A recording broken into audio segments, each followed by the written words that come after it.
Well, it was bound to happen sometime. I recorded a whole video on my usual Tuesday time and the mic was off. So I'm re-recording today. Welcome to Ask Nicole. I'm Nicole, and today's topic is about link building, which you probably just saw there. So this topic was inspired by one of my clients, and I will say this is not a regular client that this was inspired by. So if you saw this on Tuesday and somehow the volume worked for you, feel free to skip this part of the video, just saying. Hi, 4 people watching. But this video topic about link building came from actually something that I do, which a lot of people don't know I do, which is if you will pay me money, I will sit and look at your website and talk to you for an hour about whatever you want to talk about. You can ask me questions. I will give you feedback, whatever it is.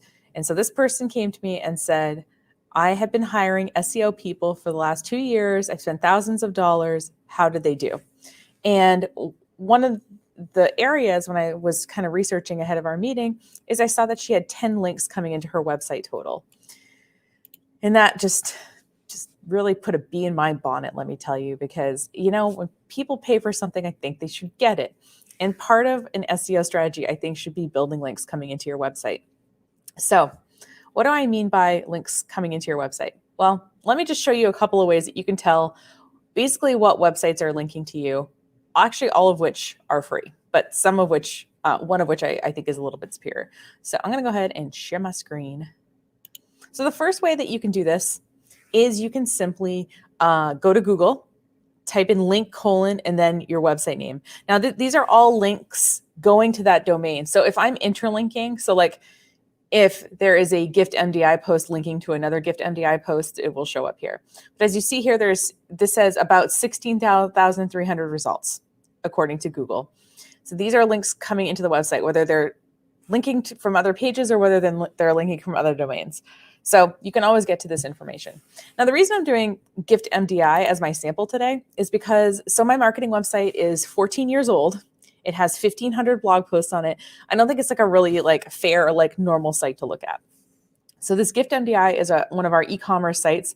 By the way, we're going to launch these into other markets this coming year. We're in talks with 4 different communities right now. Really exciting stuff. But basically, it is an online store. It has about 150 blog posts, and it was last updated almost a year ago in terms of new content. So there was a lot of blogging at one point, and then I just got overwhelmed and stopped, which sometimes happens. So this website's about 5 years old. It didn't exist at all before I launched it. And I just feel like in terms of an amount of content, I feel like it's more comparable to a regular small business website. That's why I'm using it as an example. So besides using Google to look up how many links are coming into your website, you can also look at your Google Analytics. And what I did is I went ahead and pulled up my Google Analytics tab. So what you'll see is I went under acquisition, and I'm going to click into referral links in a second. But I wanted to keep this on the screen to show you, if you look at, I didn't change this, 1 second. By the way, it'll still look the same. I'm just showing a week's worth of data. I meant to show a year's worth of data. There we go. It's a little more interesting with a year's worth of data than a week's worth of data. So part of the reason we get a lot of traffic is because we do have blog posts. But as you see, the overall pie chart of total traffic did not really change much. So referral traffic is this tiny little yellow sliver right here. So having links coming into your website is good because it does drive some traffic. Admittedly, not very much. 0.7% of my traffic is referral traffic. But we get a lot of search engine benefit from referral traffic. So just because it's not a lot of your total traffic does not mean it's not worthwhile. So what Google went ahead a few years ago is it went out and it broke out social. It used to be just, referral traffic was social was in there, but it is broken out social as a separate. But let's just look at referral traffic. What I'll get here, so obviously social media sites, I'll get an idea of what links are coming in because, if I'm using Facebook or if I'm using Twitter or whatever. But with these are all kind of websites that are not social media sites linking to me. And if I scroll to the bottom, it's showing me 10 results and it's saying there's 40 pages. So roughly 400 websites in the past year generated traffic for me. So, but that's a far cry from the 15,000 I saw in Google, right? So inbound links can drive traffic, but that's not their main benefit. Their main benefit is giving you a search engine type benefit. And I'm going to show you that in this next example. So the final kind of, well, there's probably other ways to check links coming back into your website, but my favorite thing is to just open up your favorite search engine and type in free backlink checker. I don't care which one you use. They're all going to try to sell you something. Don't give them your email. Just get to the free thing, close out all the windows. I think I went ahead and did it with this one before we started broadcasting so that you don't have to watch me do that. But just forewarned, Moz, Neil Patel, there's tons of them. And I'm just using Neil Patel's today because I already had it loaded and I just changed the, anyway, you'll see in a second. So in terms of data, obviously a free backlink checker is going to give you the most in terms of amount of data about the links coming into your site. So first of all, it's giving me a domain authority. By the way, when I did this for Breaking Even, the domain authority is a lot higher. There's more content. It's an older website. I think those are some of the reasons. And then saying I have 38,000 backlinks coming from 57 different domains. So yeah, and what I can do though is if I scroll down, it's going to tell me where the link is going on my site. So they shouldn't all go to your homepage. They should go to internal parts of your website. And if there's text linked, it's going to say the anchor text. So in the case, like on this blog, Acadia on My Mind, bangordailynews.com, she wrote Gift MDI. I know Dolores, so I can say she with some authority. The word Gift MDI is hyperlinked. So, and there's some really hilarious ones in here, like this clam recipe is linking to my complete guide to clamming, which is a guide to area clamming on Mount Desert Island. So I don't really know why they're linking it. But point being is you can get a lot kind of more contextual information. So obviously, if you're going to decide to care about this, the first thing you want to do is get an idea of where you're at right now. And whatever tool you use, it's just like weighing yourself on different scales, right? Whatever tool you use, you want to just keep using. So like 6 months from now to see if everything you did was worth it, you're going to go back to the same tool. So just note whatever it is. So if it's Neil Patel, if it's Moz, I'm trying to think of other backlink checkers. If you have a backlink checker you like, feel free to leave it as a comment so that other people can see it. I'm pretty agnostic. I'm pretty open about whatever backlink checker you use as long as you keep using the same one for obvious reasons so that you can actually see benefits. So what are you looking for in terms of a link building strategy? So see, I can talk SEO. First of all, you want links coming in from different domains, and you ideally want to build them over time so that there's a lot of them. If Google or another search engine is evaluating whether a source of information is good or not, let's say someone looks something up and it's your website versus someone else's, and that website has 10,000 links coming in and your website has 10, Google is going to assume that the 10,000 link website is better. I'm not saying this method is obviously not foolproof, but in general, kind of if more people say that you're good, which I guess in online terms is linking, if more people say you're good, you're more likely to actually be an authority about the thing that you're looking up. So this, in the ideal world, you want a nice mix, right? You also, though, want some links coming from high-powered domains. So .edu domains, any website that gets a ton of traffic. So if you get written about in the New York Times, that's great because you could put on your website as written about in the New York Times, but it's also great because the New York Times gets a lot of traffic and a link from that website is sort of worth more than a link from a smaller website in terms of that domain has a lot of authority, so there's certain domains that are just kind of taken more seriously. You also want links going into pages on your website that aren't just your homepage. You want it to, and you notice kind of with the website that I'm using as an example, there's a blog on it. I think there's about 150, 200 blog entries, something like that. So there's lots of stuff to link to. And because, and it's really important to get people to different parts of the website. You don't want them to get to the homepage and have to figure it out necessarily. So it's really important to get those links to different parts of your website so that those parts also do well, not just your homepage. And you want, obviously, maybe some good anchor text.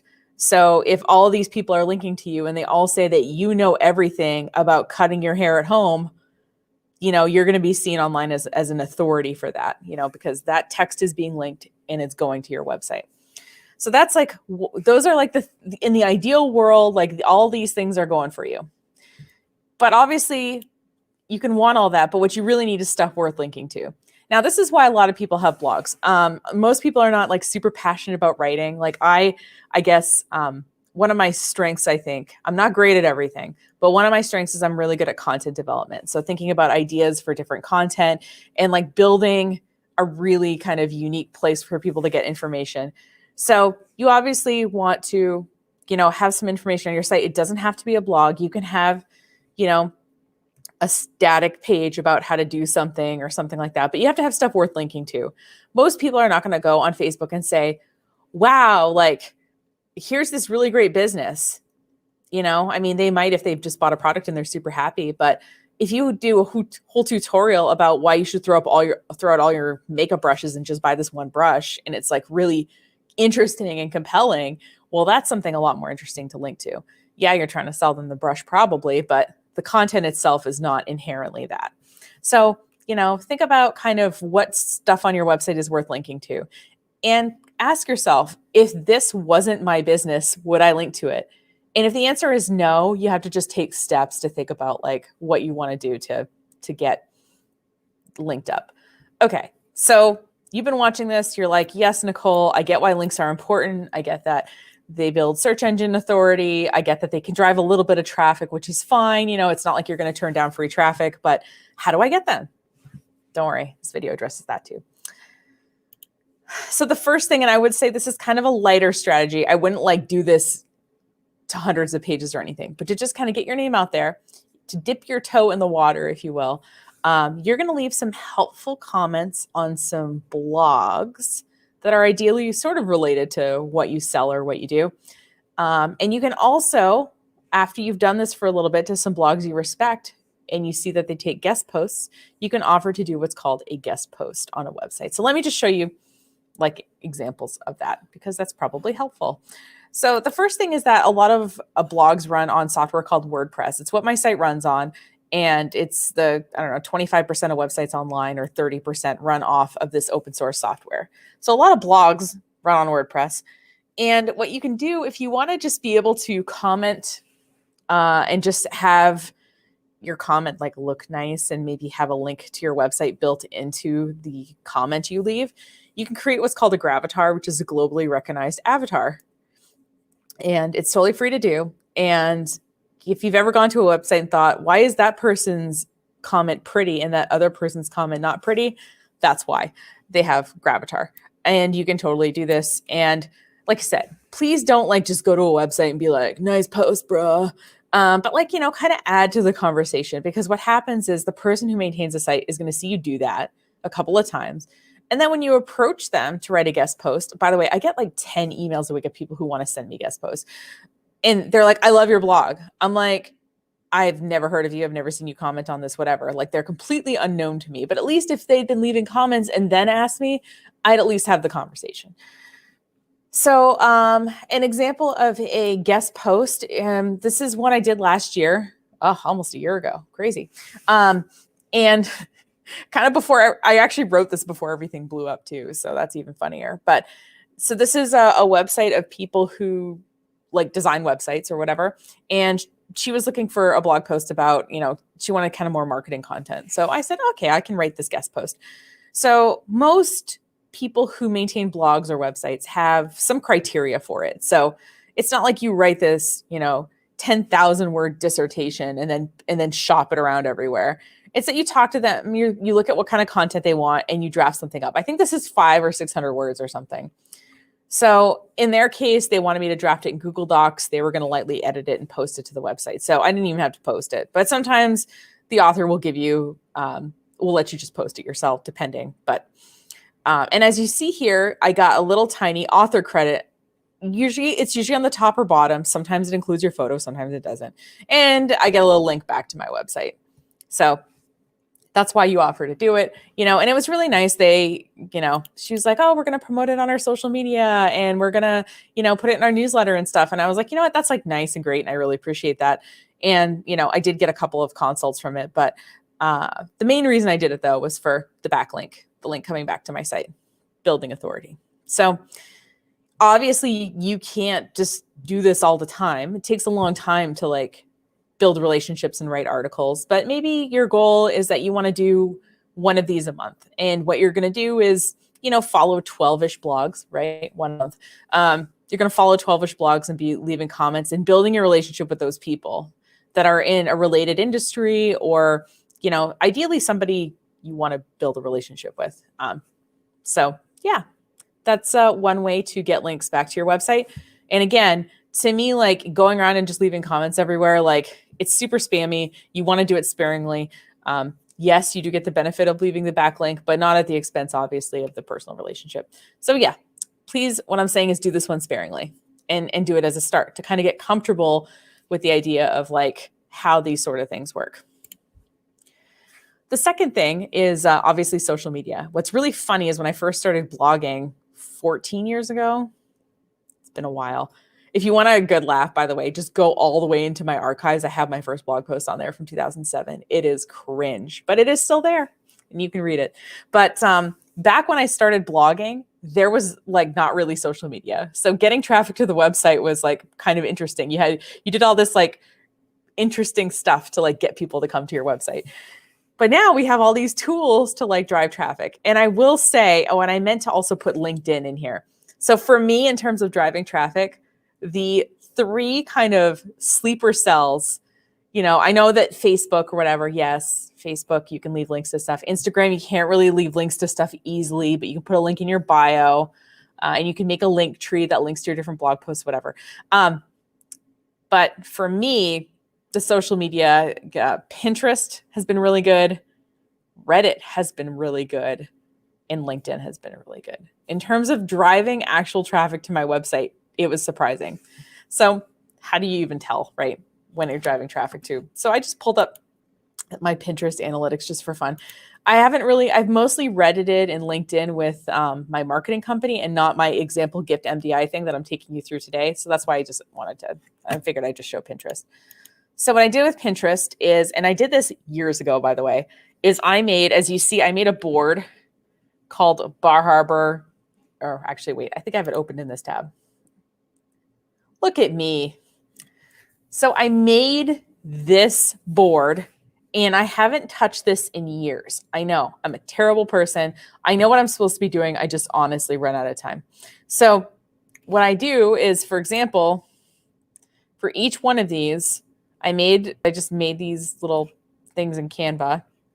Oh, this is the last 30 days. Okay. I was like, it got more traffic than that, but I write what this is. I write a description and I put in some useful hashtags and I link directly to the blog post. So it says gift MDI, but it actually links to the blog post on the website. And I will say what's really hilarious is that on that website, we have one blog post that drives 20% of our traffic to the site. Yeah, it's kind of funny.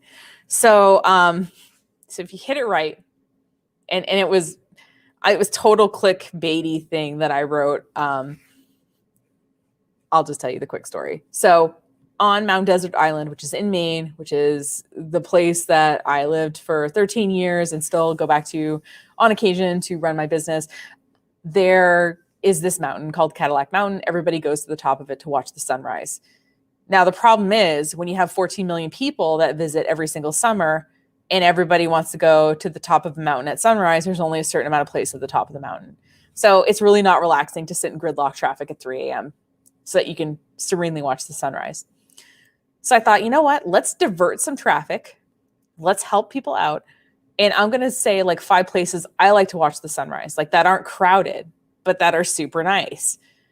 So that gets 20% to 25% of our traffic in a given year, that one blog post.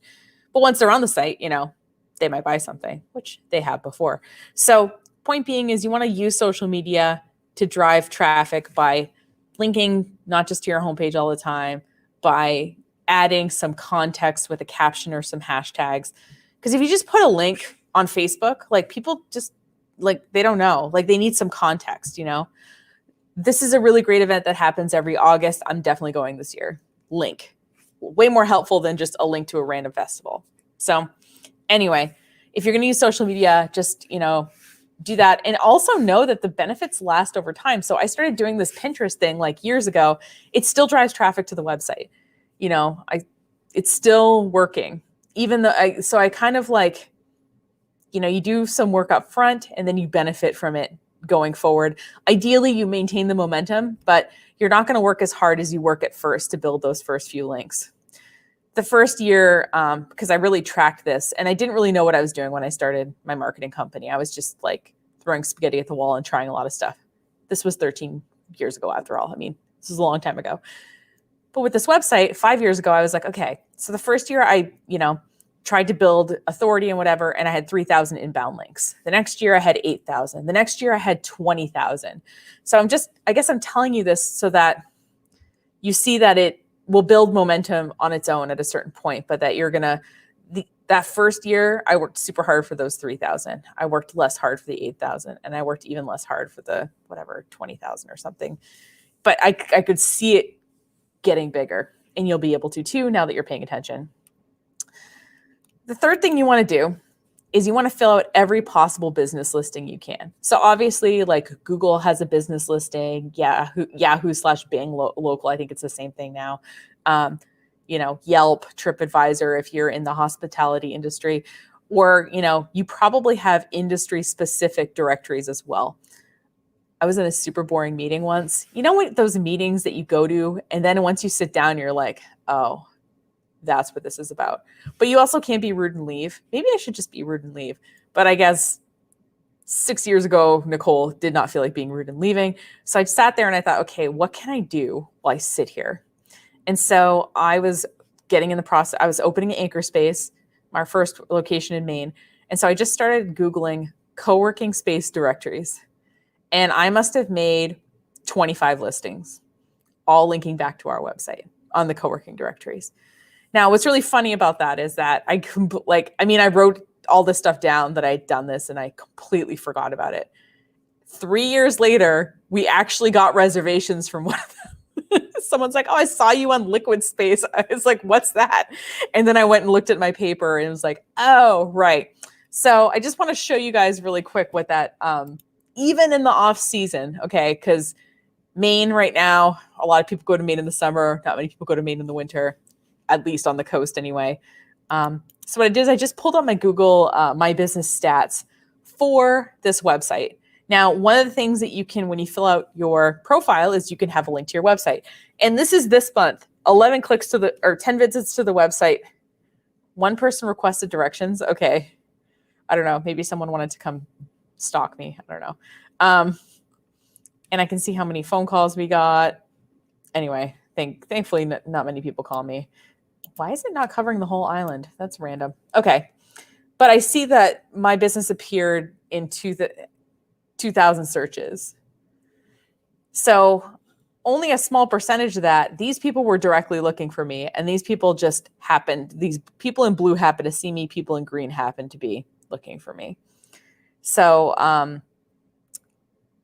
or my particular product or service. Oh, the yellow people were looking for me specifically. These people were looking for my specific thing, and these people just kind of saw me in the blue. So it's important to fill those out. I know it feels like nobody looks at them, but I assure you, the fact that 2,000 people looked at this month to me is hilarious. So fill them out. They're all going to ask the same questions. So once you fill one out, just kind of keep it open, and then you can use that same information to populate all the other ones. Just spend an afternoon or a really boring evening. You can watch a movie while you do it. Just go through and fill them out. Because you're getting all those are free links back to your website. So just take them. And finally, a lot of people worked the earned media game. So basically getting written up in publications. Now, I think this is perfectly valid. I'm not particularly good at this. It takes effort. I guess that's the reason that people hire PR firms, right? To do that sort of thing. But you can totally work the earned media game. And if you wonder, so one of the ways that people do that is you can sign up. Hold on. I thought I had clicked I accept all the cookies. This is called Help a Reporter Out. And so what you can do is you can sign up as a source and you sign up for notifications. And they won't tell you They won't say, oh, someone from Time Magazine is writing an article. They're just going to say, there's somebody looking for a source, somebody who owns a rural co-working space or something for this story.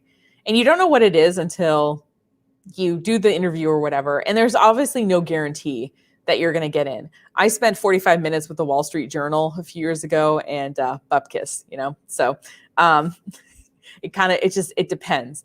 And so obviously what you want to do, you can write and send press releases and things like that. And you can also actively to kind of put out there what you're doing, but you can also search opportunities by using tools like Help a Reporter Out. And and you can, obviously when people write about you, they link to you. So that's kind of helpful. So all this to say is that links are good. They help your search engine performance a lot, even if they don't directly drive a ton of traffic to your website. I assure you that they do help. And as I built links, I definitely have gotten more organic traffic. I've definitely gotten more inquiries. So it's something that you want to do as part of your SEO strategy, is to build links into your website. But like I said, the first thing you do is just measure how much you got, so, the free backlink checker, great tool, whatever that is. I'm just being completely agnostic here. Google free backlink checker and pick one. Look at your results, do some of these things, and then look at it 3 months from now. And the needle should be moving in the right direction. And if it isn't, I don't know what's up, but I'm happy to talk to you about it. So anyway, that is all I've got for today. Thanks for watching this rebroadcast. I got a new, more portable mic because I had this big one on my desk and I think someone borrowed it. And it's a little bit broken. So I got this little, I got to show you. I got a little teeny tiny mic right here. So so anyway, rebroadcasting today. I normally broadcast on Tuesdays at 9:15 a.m. Eastern Standard Time. So please feel free to wherever you're watching this, you can like or subscribe or whatever, and you will get notified when I have one of these scheduled. If you have a topic you want me to cover, obviously I do online marketing, things like that. Feel free to email me, or you can leave it as a comment. I also get inspired by meeting with clients and things like that, like I did for this week's topic. And and don't be shy. And if you want to, I guess, talk to me, one of my friends and clients, she's a massage therapist, and her line is that she wants people with interesting problems. And I feel like I'm similar. I love an interesting problem. So if you want to sit down and have me spend an hour on your stuff, feel free to just book a call. You pay for the time. I do research ahead of it, and you tell me what you want to talk about. And most people walk away feeling really good with the time we spent. So I don't mind doing that. You literally can talk to me once and never talk to me again. I have one guy who talks to me every 3 years. He just is like, hey, I want you to look at this stuff again. And I spitball him I bring up some interesting points and we talk about stuff, and then he goes back, and then he comes back and he says, all right, I'm ready for my hour again. So I'm totally fine working that way. It's a nice way to kind of keep in touch with people too. So anyway, thanks so much for watching, and have a great rest of your week. And I will see you Tuesday at 9:15 a.m. wherever you're watching this. All right, take care.